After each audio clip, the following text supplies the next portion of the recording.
On a tous déjà entendu le mot pare-feu ou firewall. Le système d'exploitation nous en parle, peut-être qu'un technicien nous l'a mentionné une fois, mais au fond, est-ce qu'on sait vraiment ce que c'est et surtout à quoi ça sert?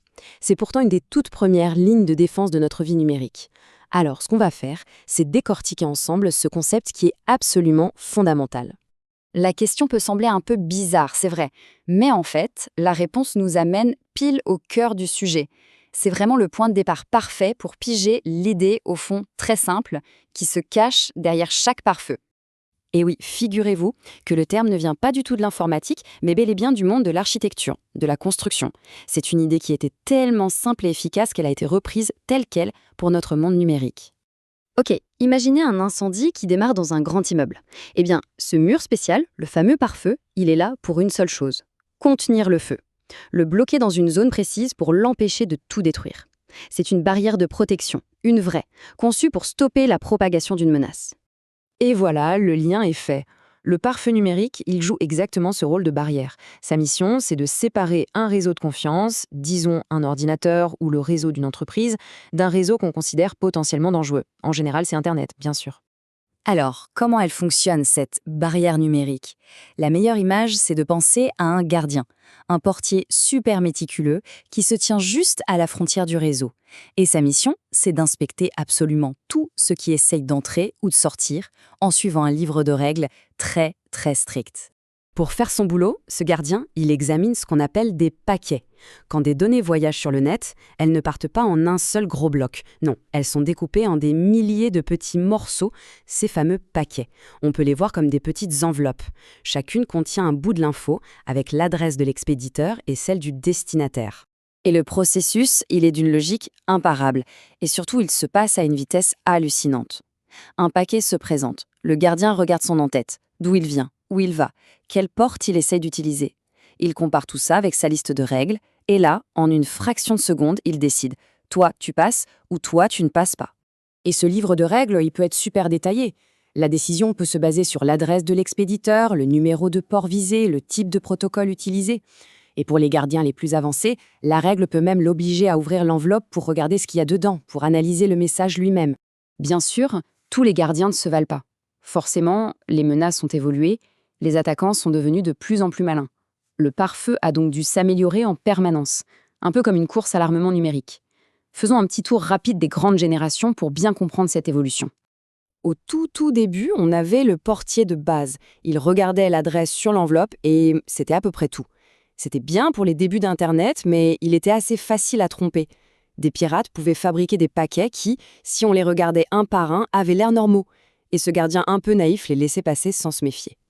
Alors pour corriger cette naïveté, il a fallu donner une mémoire au gardien. Et ça, c'est l'évolution la plus importante, l'inspection à état. Ce nouveau gardien, il se souvient des conversations qui sont en cours. Si un paquet arrive et prétend être la réponse à une question que personne à l'intérieur n'a posée, hop, il le bloque. Ce sens du contexte le rend beaucoup plus sûr. C'est ce type de pare-feu qu'on a aujourd'hui dans la plupart de nos box Internet. Mais les attaquants se sont encore adaptés. Ils ont commencé à cacher leurs attaques au sein de conversations qui, en apparence, étaient totalement légitimes. La mémoire ne suffisait plus. Il fallait que le gardien apprenne à comprendre la langue qui était parlée dans les paquets. Ce pare-feu est un spécialiste. Il peut lire le contenu d'un paquet web et repérer une commande dangereuse, même si l'expéditeur et la connexion ont l'air tout à fait valides. Et la course a continué. Le trafic web est devenu en grande partie chiffré, ce qui rendait le spécialiste aveugle. Les applications sont devenues de plus en plus complexes. Il a donc fallu passer au niveau supérieur, le détective d'élite. Ce pare-feu de nouvelle génération, il combine toutes les compétences des anciens et il y ajoute des super pouvoirs. Il peut identifier précisément des applications comme Zoom ou Netflix, il peut prévenir activement les intrusions et il peut même regarder à l'intérieur du trafic chiffré. C'est l'équipement standard pour les grandes organisations aujourd'hui. Bon, toute cette technologie, ça peut sembler un peu abstrait. Mais la bonne nouvelle, c'est qu'elle est déjà bien présente dans notre quotidien, souvent sans même qu'on y fasse attention. En gros, on distingue deux grandes familles. D'un côté, le pare-feu logiciel, c'est un programme installé sur un ordinateur qui ne protège que cette machine. Et de l'autre, le pare-feu matériel, c'est un boîtier physique, le meilleur exemple c'est la box Internet, qui protège tous les appareils connectés sur le réseau. La meilleure stratégie, qu'on appelle la défense en profondeur, c'est d'utiliser les deux en même temps. Et d'ailleurs, pour la très grande majorité des gens qui utilisent un ordinateur sous Windows, un gardien est déjà au travail. Le pare-feu Windows Defender est intégré et il est activé par défaut. Il bosse en silence, en arrière-plan, et il bloque systématiquement les tentatives de connexion qui viennent d'Internet et qui n'ont pas été demandées de l'intérieur. C'est un outil qui est absolument indispensable, on est d'accord. Mais, et c'est très important, il faut comprendre qu'un pare-feu, ce n'est pas une solution miracle. Il a des limites, et croire qu'il nous protège de tout, c'est une erreur qui peut coûter très très cher.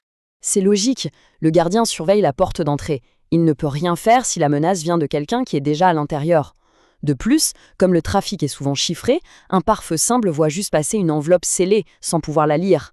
Et surtout, aucun pare-feu au monde ne pourra jamais empêcher quelqu'un de cliquer sur un lien de phishing dans un mail ou de télécharger un fichier dangereux. Ce chiffre est juste énorme.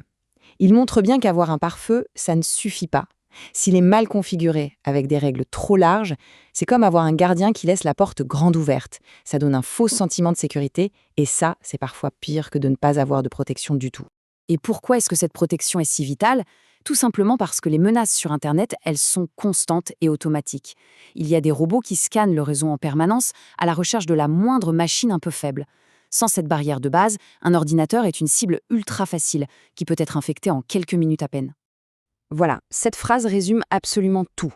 Aujourd'hui, se connecter à Internet sans pare-feu, c'est juste impensable. C'est la fondation, la base de la sécurité réseau. Mais ce n'est que la fondation. Une bonne sécurité, ça repose aussi sur d'autres piliers. Faire ses mises à jour, avoir les bons réflexes face aux mails bizarres et être vigilant, tout simplement. Le pare-feu fait son travail. Il surveille l'entrée du réseau. Mais la question c'est, qu'en est-il de toutes les autres portes ? Celles qu'on ouvre nous-mêmes, par nos actions, par nos clics, par nos mots de passe un peu faibles. La technologie nous protège jusqu'à un certain point.